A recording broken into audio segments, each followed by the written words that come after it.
going on, Christian? A little backwards hat today, huh? Yeah, the hair is just getting so unruly. Yeah.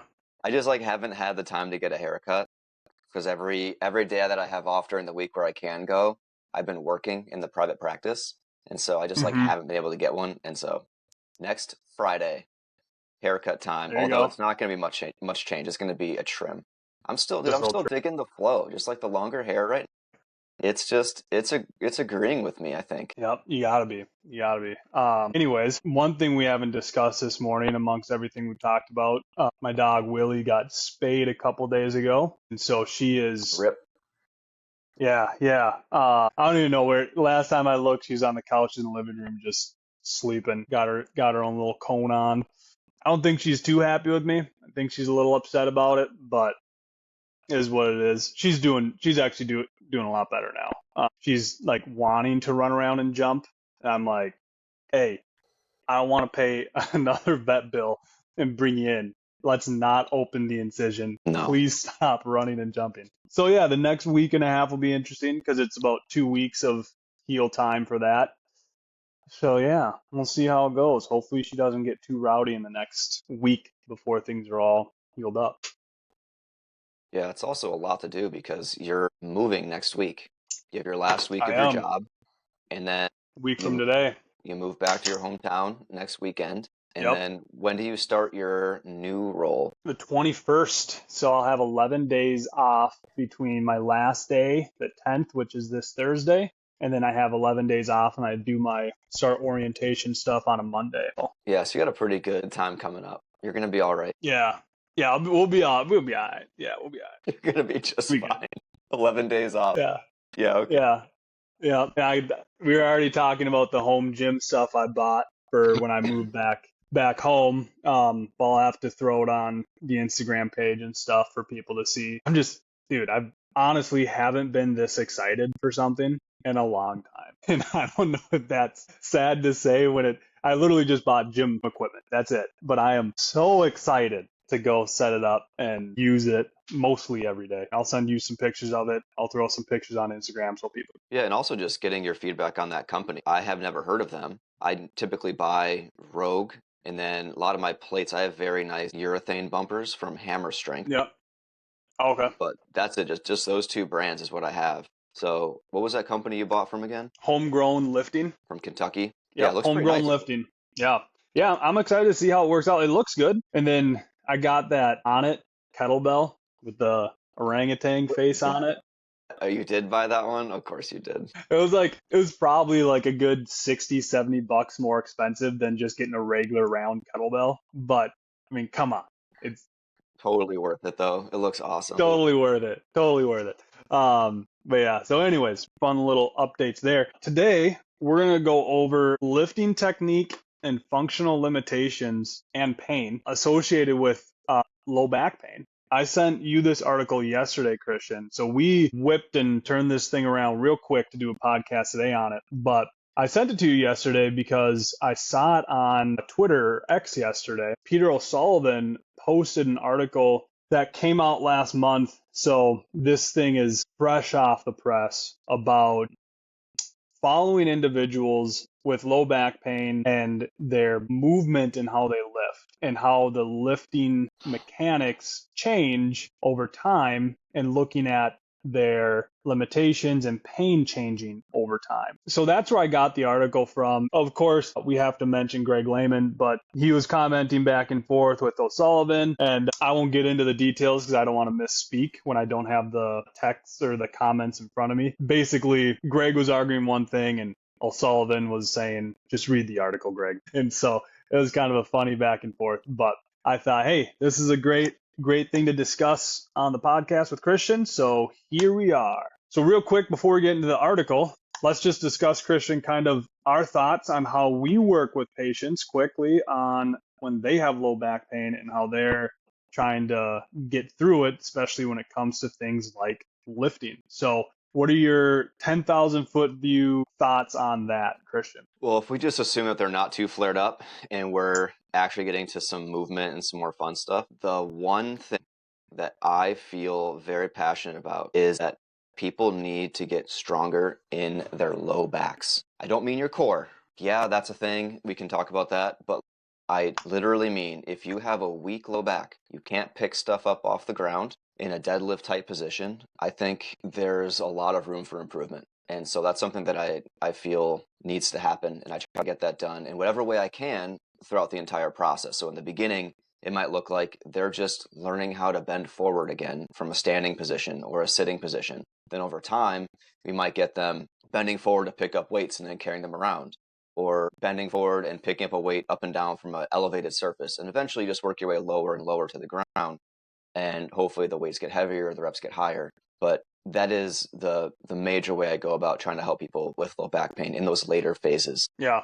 Yeah. No, I would say a point that I would agree with. And when I guess, well, when I'm looking at it as well, when it comes to the later phases, I'll take a little bit different approach to it and go more in the early phases of someone comes in and they're really flared up. One of the things that I'm really passionate about is educating people on what's going on, what we know, what we don't know, and what we can stop being so afraid about. Right. And so I'm super passionate about telling patients, hey, there's no red flags. There's nothing to believe that this is a medical emergency. It's painful. It sucks, but we're gonna get through it.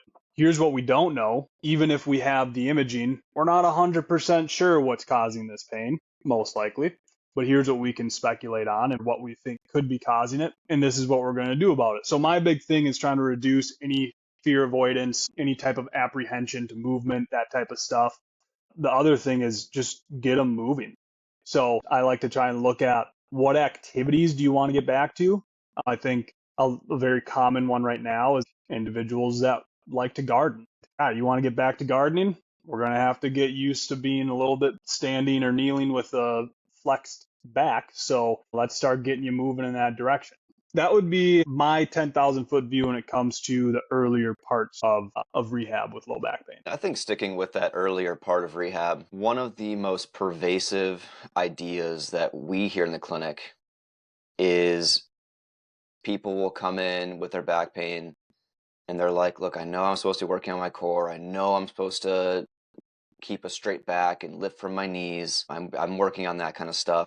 And every time I hear those two things, I'm just like, gosh, like this, another person has the wrong ideas in their head, and it's not their fault. It's entirely the healthcare system's fault for putting in these antiquated beliefs. And to be straight, like working on your core stability and keeping a straighter back and bending your knees to lift, like that's stuff that we all had really good intentions many years ago when recommending those kinds of things. It's just that over time, the more we've actually learned that that strict advice is not the most constructive or the most effective. And we got to work on changing our tune, changing our message, and getting that message out to patients. But like we have decades of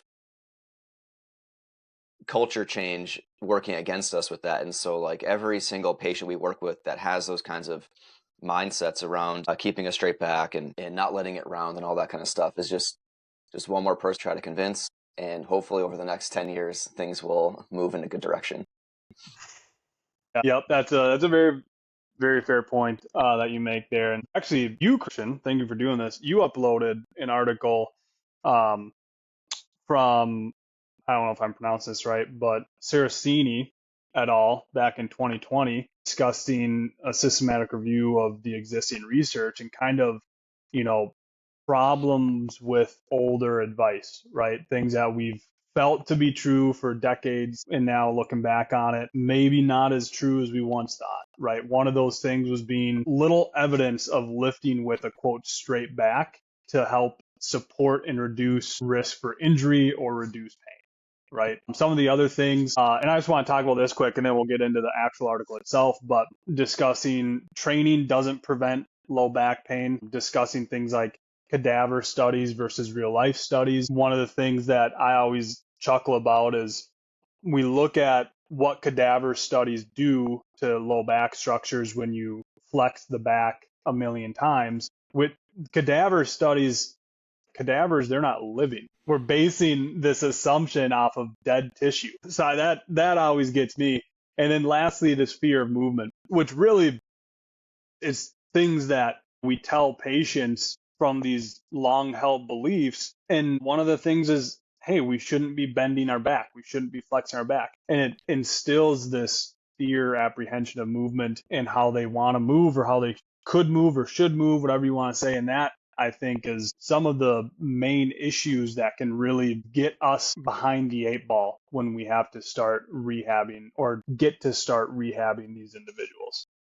And to be clear, our message, meaning my message and Eric's message, is that rounding your low back and lifting with a forward torso with might have some rounded back in it is normal and it's safe, and it's expected for you to do that over time because that's just the way humans work. I like to ask the question to patients when they're like, oh, how am I supposed to lift? Like, what way should I do this? I'm like, what did you do before you had pain?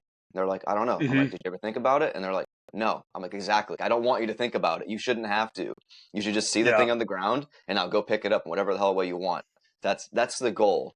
It doesn't always work that way, of course, depending on how severe someone's issue is. But ideally, everyone would go back to that. Don't think about it. Just do it. But our stance is clear. It's what I said. And that doesn't just come from our opinion. That comes from all this research that Eric was talking about over a very, very long period of time. And it can be tough to get the point across because how do people tend to hurt their backs? They do it when they're bending forward, when they're rounding, when they're lifting up something. And they're like, oh, I knew I shouldn't have done that. I was forward bent. I felt vulnerable lifting this thing. And I'm like, yeah, I get it. If you hurt your back, it's logical to think that you shouldn't be doing that. And if you avoid that, you're not going to hurt your back. It makes sense. But let's just take that thought process to the shoulder. People tear their rotator cuffs or strain their rotator cuffs all the time by reaching overhead. When your shoulder finally recovers, do you avoid lifting overhead for the rest of your life? No, you don't.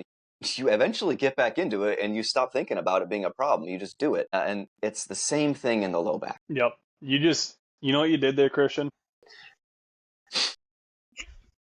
You just boxed them up. Boxed up the whole don't round your back community. Yeah, that was a hell of an analogy talking about the shoulder. I like that. I was trying to think of an analogy too, and I was thinking like ankle, knee, hip, and then you whip out the shoulder. I'm like, I wasn't even thinking about the shoulder region, but yeah, that's spot on. No, let's get into the actual article now. So the actual article was literally published like last month, like a month ago, June of 2025. And of course, this is out of Australia because why wouldn't it be? It just seems like Australia does kick-ass research all the time and we don't in the US. Anyways, so they followed 5 participants with chronic low back pain that was provoked with lifting activities. With these patients, they followed them for about a month and got their baseline of how they move. And then they did 12 weeks of cognitive functional therapy, which we've discussed before, an approach for treating chronic low back pain from Peter O'Sullivan. And then they followed them up in 3 months after the intervention period. And they looked at things like range of motion, speed of lifting, how they're lifting, and they looked at patient-reported outcome measures of pain and their functional limitations. And so the first thing that I want to get into, Christian, I'll let you expand on this, is the study describes kind of 2 different lifting postures, which is like a squat and then a stooped-like lifting posture. What's the difference, or how would you classify the squat versus a stooped lifting posture? It comes down to 2 major angles. One is how much bend you get in your knees, and the other is how forward tipped your torso goes. So in a squat, you're going to get a lot of knee bend, and your torso is going to stay relatively upright. And so what that does is it puts more of the work on your legs and puts less work on your back, because the more forward tipped your back is, the more work your back has to do if you're going to pick something up. Stooped is pretty much the opposite of the squat. It's going to be less of a knee bend. You're bending more at your waist, and so your back is getting more tilted towards the floor, more horizontal, and that relatively puts more work on your back and less on your legs. You still get a bit in your legs, like your butt and your hamstrings, but way less in your thigh, in your quads. But both of those, the squat and the stoop, are valid lifting techniques, and you're going to use them for various tasks in your life day to day. They're just going to have different levels of usefulness depending on the task. And there's also the in-between. There's like the hybrid between a squat and a stoop. And again, all of them are effective. All of them are generally good. Yep. Yeah, the semi-squat, I think it's called. That's it. Yeah. So what the research study then ended up finding out, Christian, was they found out that basically these 5 participants over time, that some of them changed their movement. I believe 2 out of the 5 saw a reduction in pain. 3 out of the 5 saw a reduction in functional limitations throughout the day. And when they looked at their movement patterns, that I believe participant 1 actually went from more of a stooped posture to more of a squat-like, but then 2 through 5 went from more of a squat-like to more of a stooped posture. I'll just say what this sounds like to me, Christian, quick, and then you can get your take on it. But to me, this sounds like individuals, when they're told they can move how they want to move and they don't have fear of movement, their body finds the right movement pattern for them. If your body feels best when it's more of a squat, it's going to do more of a squat. And that's great. If your body feels best when it's more of a stooped posture, it's going to do more of a stooped posture. And that's also great. And so it doesn't have to be this rigid ideology around bend the knees, chest up, back flat, get the hips down, that type of stuff. It's how does your body move the best with the pain, and how can we try and facilitate or promote that through rehab? When you look back at the decades of research that we have on lifting techniques and neutral spine and back mechanics and pain and all this kind of stuff, the general premise has been, which we talked about earlier today already, that you want to lift with a flatter back and do more of a squat.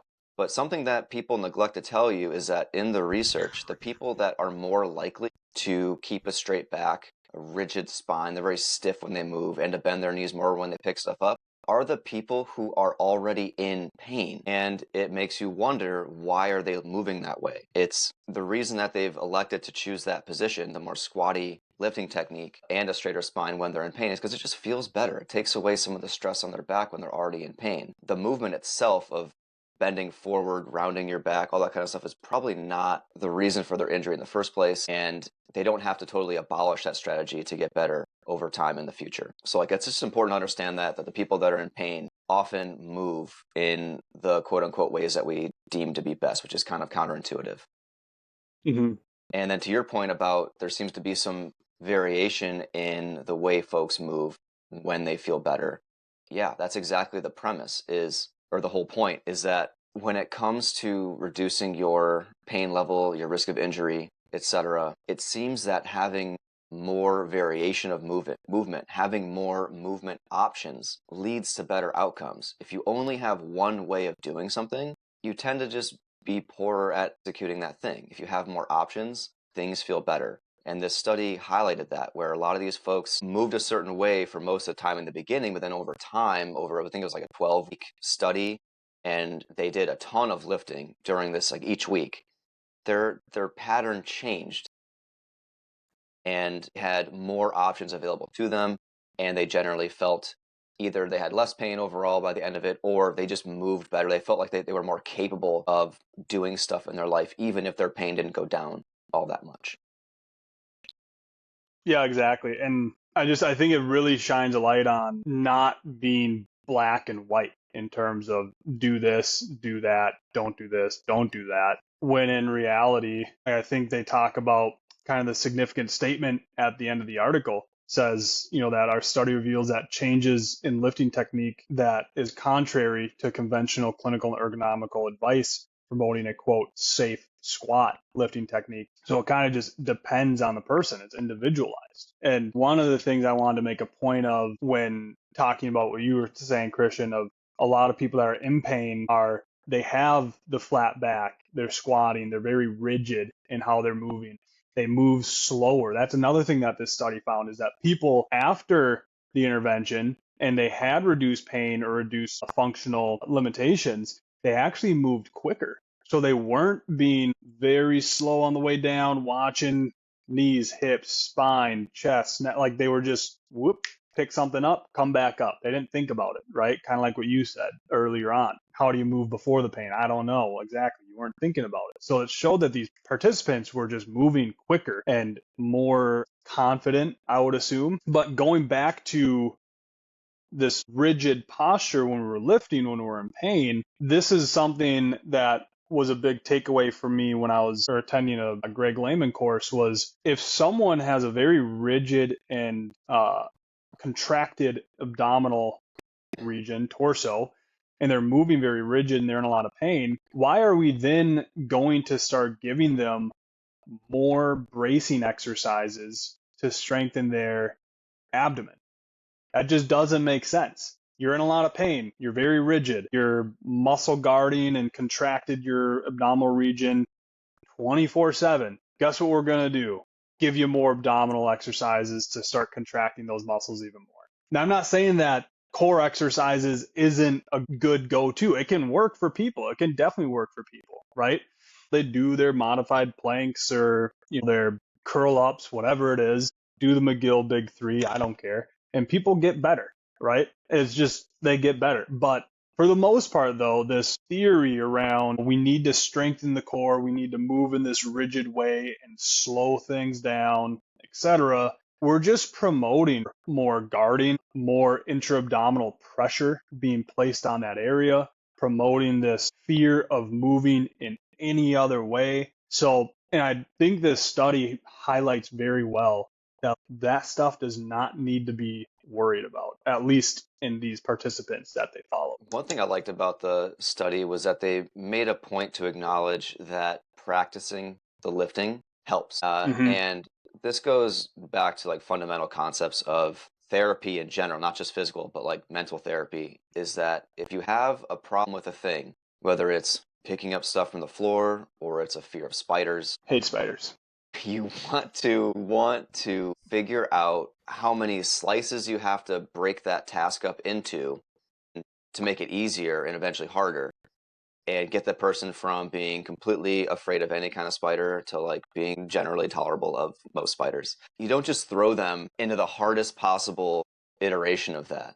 You have to make things easier to begin with, then get a bunch of reps there, and then over time make them harder and more stressful and more varied. And that helps build up that person's resilience to spiders or lifting. And this article did a ton of practice with those participants. Each person had to, they started with lifting roughly 10% of their body weight from the floor in any way that they wanted for 20 reps, and they did that week over week.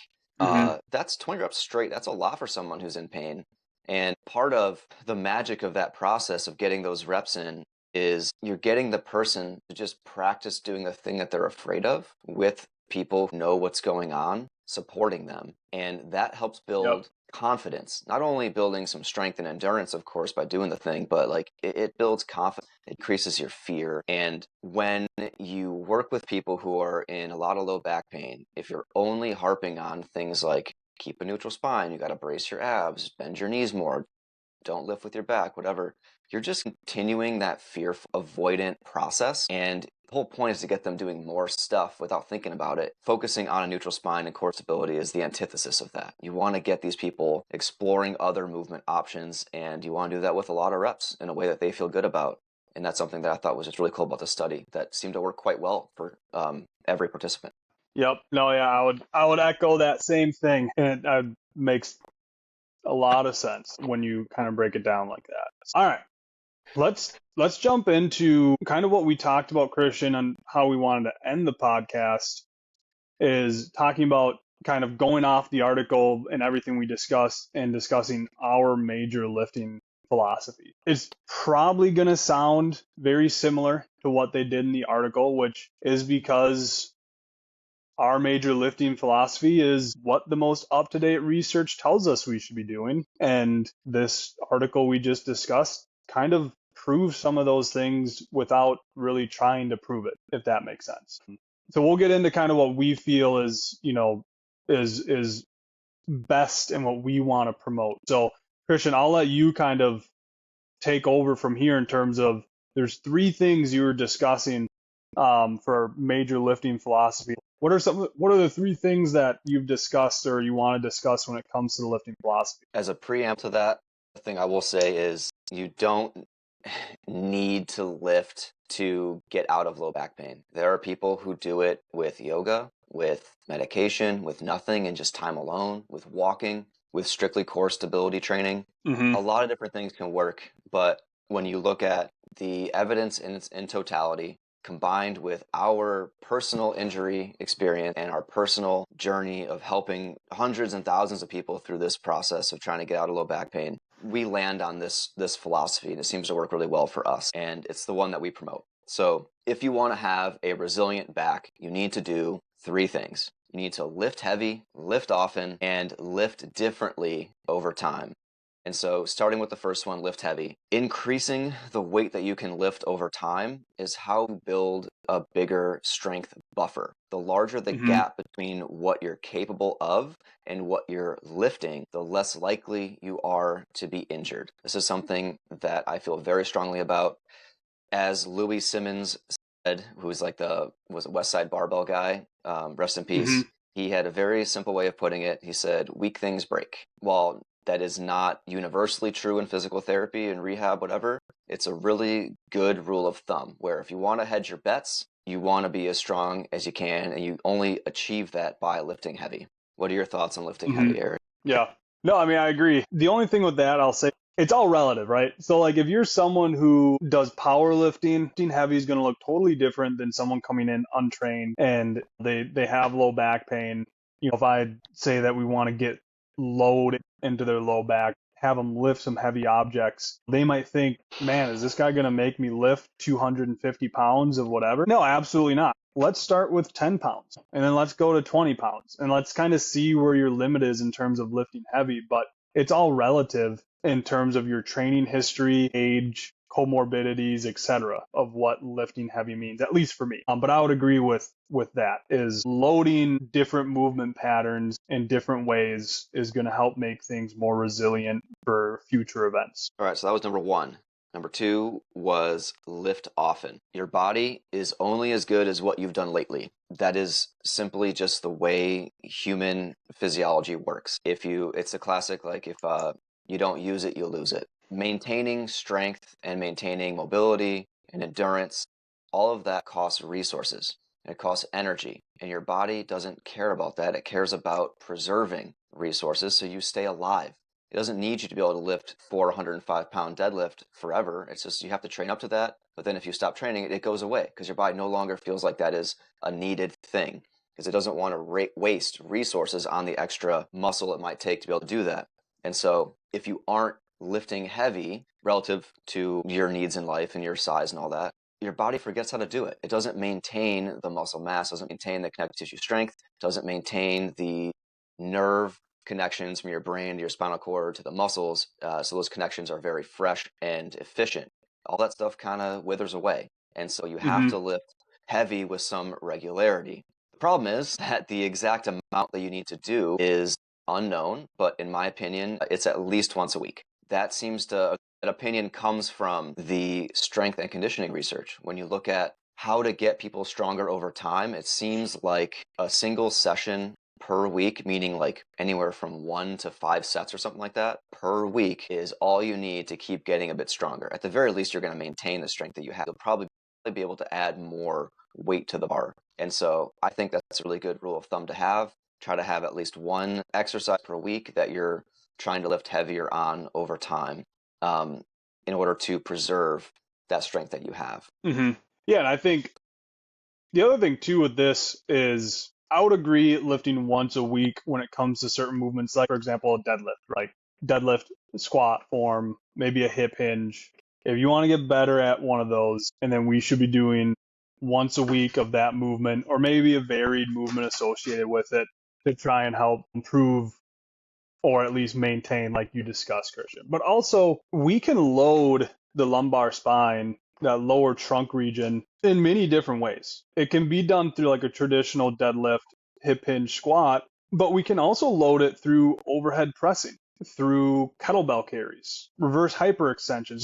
There's so many different ways that we can load that low back that doesn't have to be picking stuff up and putting stuff down.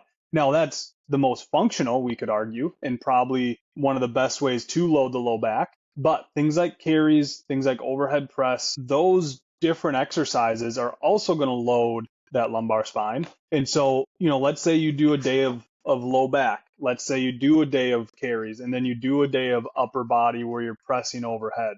That's at least 3 days out of the week that we're loading that low back in various ways. So that's the only point that I would add to that as well. I think that's great to add. All right. And now the third thing to do to have a resilient back.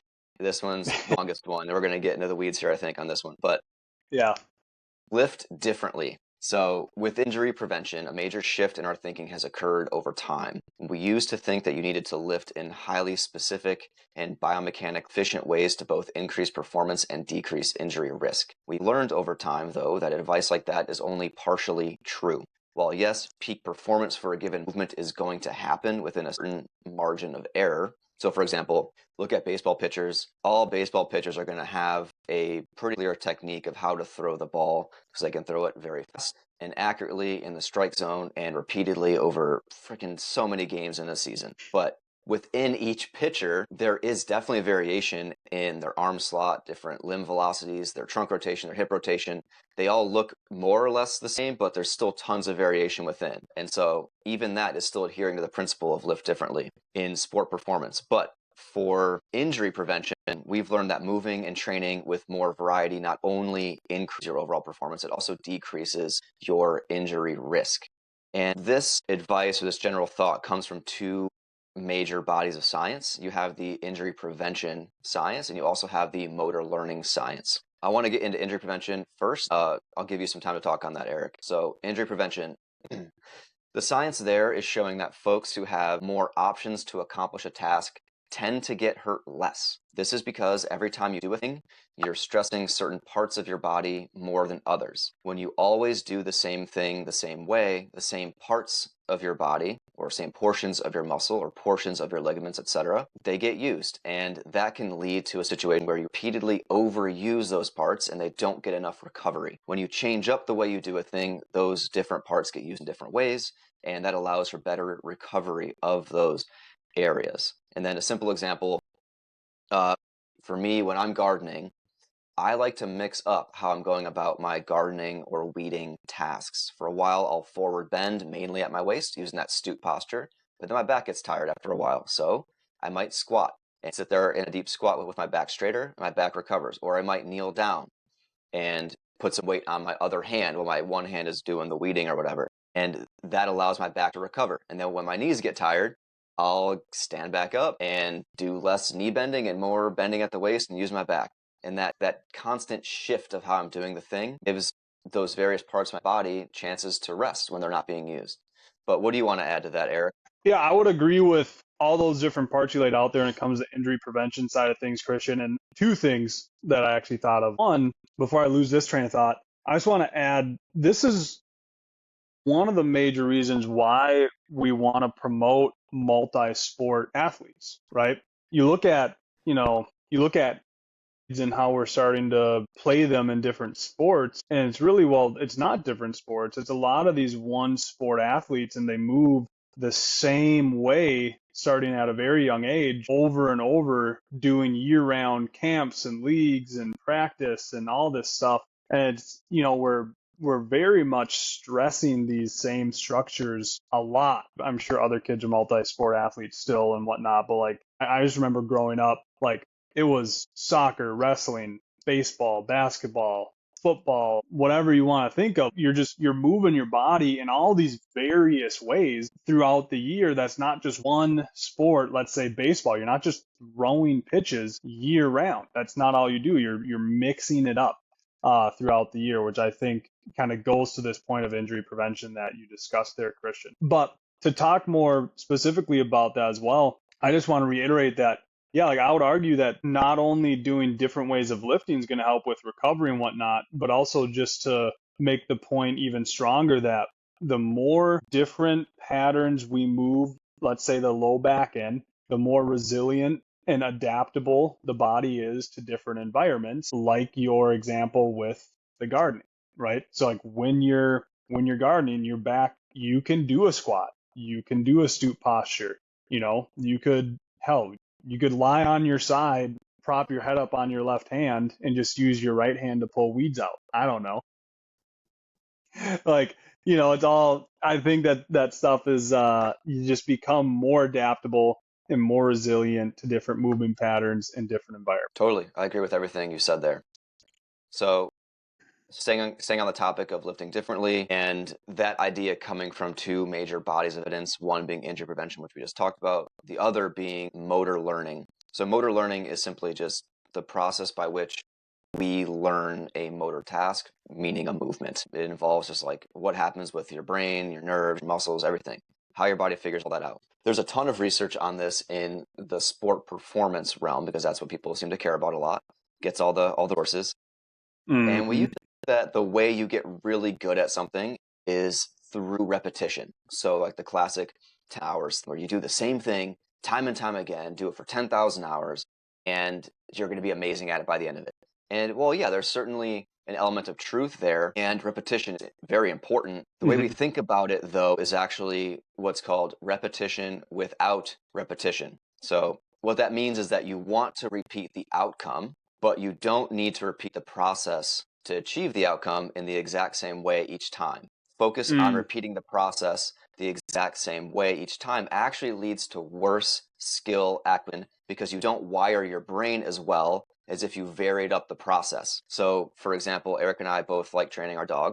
And so, for anyone who has a dog, this will make sense to you. When you're training a dog how to sit, you will start with them training in a very simple environment like your living room with very few distractions. And then when your dog masters that, you don't just expect them to know how to sit perfectly still on the sidewalk in a busy downtown. There's just way too much stuff going on around them, and you're going to fail if you go right from your living room to that busy sidewalk. In order to get your dog to sit on command in a busy environment, you need to train them in increasingly challenging environments over time. So you're repeating the same outcome, which is sitting, but the context around the goal evolves to expose your dog to these different stressors so that your dog can learn how to sit in any environment with any stressor over time. You're repeating the same outcome, but not repeating the process. And it's not just how dogs learn, this is also how humans learn. When you add in different elements of variety in the environment, or things like the temperature or in the lighting, sounds, all this different stuff, you are providing the brain with new paths to make for how to accomplish a task, and that's going to set them up, the person or the dog, for future success with the task that's the goal. Yeah. Yeah, absolutely. I think of this even in the context of when I do vestibular work as well. When patients come in with some type of vestibulopathy or dizziness that's causing whatever it is to limit their walking status, right? Or inhibits them from going to a grocery store or being in a car. We train them not just in one way. We don't just do lateral horizontal VOR training till their face turns blue. Like we add in different environments. We might do it in sitting or standing or walking or standing on different surfaces or doing it with different cognitive tasks. And the whole goal, right, the outcome we're looking for is to perform these tasks successfully and eventually not have the dizziness while we do it. But we're going to do various tasks stressing the same system without repeating the same process, kind of like you talked about there, Christian. And the thing with the vestibular system is I always try and relate it because it's kind of this thing that people can have a hard time imagining what the vestibular system is. But it's at the end of the day, it's just like a muscle. It's just like a muscle that you would want to train after a strained hamstring, that you have to stress it in different ways, just like we talked about here with motor learning, in order to try and get the best desired outcome that we could. So anyways, that's my rant on motor learning and also kind of relating it to like the vestibular system and dizziness. But no, I would totally agree when it comes to the injury prevention and the motor learning side of things. And getting back to the main point, which is lifting differently. It's not, doing the same deadlift every day, week in and week out. Yeah, you might get good at that one particular movement, but we need to be moving in different ways, even if it's just slight variations of that deadlift. Yeah, and just staying on with the slight variations, like we really do mean slight. So for strength and conditioning, if you want to get someone to have a stronger deadlift over time, it's better to have the person do, if they're gonna deadlift 2 days in a week, better to have one day be your regular deadlift and one day be a variation such as a pause or a tempo, or it's on blocks, or it's a different grip, or you went from conventional to sumo, things like that, than it is to have the person do the exact same deadlift on both days. Yes, the exact same deadlift on both training days is very useful in the short term, especially if you're building up for a competition or you're trying to build up over a month to PR. That's fine then in the short term. And I would say, honestly, probably should do that for at least a little while if you're trying to peak your strength. But for the vast majority of your training throughout the year, you should have more variety. It's going to make your lift stronger. Not only that, it's going to decrease the chance to get hurt. And getting hurt sucks because it derails your training. And so you're just better off doing it so you don't get hurt as often. Yeah. Yep. Yeah. No, I would agree. I would argue that it's not like these tenets that we're basing our lifting philosophy on, lift heavy, lift often, lift differently, it's not like we came up with this and we're the only people that do it. There's great PTs, trainers, chiropractors, whatever it is out there that they also look at the research and they come up with the same stuff as well, right? That we're not the only one that does it, but I think it's interesting to hear behind the scenes of these different tenets because there is kind of a method to the madness when it comes to rehab or the program that's individualized for the person. We're not just picking things out of thin air without having any backing behind it as to why we're doing it. Yeah, absolutely. We're just creating systems of thinking because I don't know exactly what this one person needs and then the next person needs and so on. It doesn't work that way. I don't have a recipe or a protocol to follow for you. I have to read dozens and hundreds of research articles over many years and then begin to establish patterns of so they all might say a little bit different things here or there, but if I just take a bit bird's eye view on this research, this is kind of like the main thing that it's saying. And I can distill that down into a very simple concept that I can then apply with nuance to each individual person. But I know roughly what I have to do. And then that nuance is going to depend on what all the stuff that you've read or you've learned from other people. But a lot of it's going to be trial and error too. Like what has worked for different people that you've worked with in the past. And when you combine all that knowledge that you have and the wisdom from the actual application of that knowledge to real people, these general tenets or guidelines that we have, they become way more refined and way more effective. And that's how I like to practice personally. It just also helps me understand a concept better. I'm not gonna memorize a single line from a study. I'm going to take what was the big takeaway from that study, and now how can I apply that to a person in real time? Yeah. Yep. I would agree. I would wholeheartedly agree with that. Anything else, Christian? I thought that was a good wrap up of kind of what we talked about today. Anything else before we call it good on the podcast? At least for my end, talked about everything that I want to talk about. But anything else on your end? Just advice for anyone who's struggling with low back pain. Yeah, I'm sorry, it sucks. I've been there. I'm still managing mine several years later, and there are many ways to help you get out of pain. This is just one way that we like to employ for almost every single person that we work with. And we strongly encourage you to think about this stuff and hopefully give it a shot.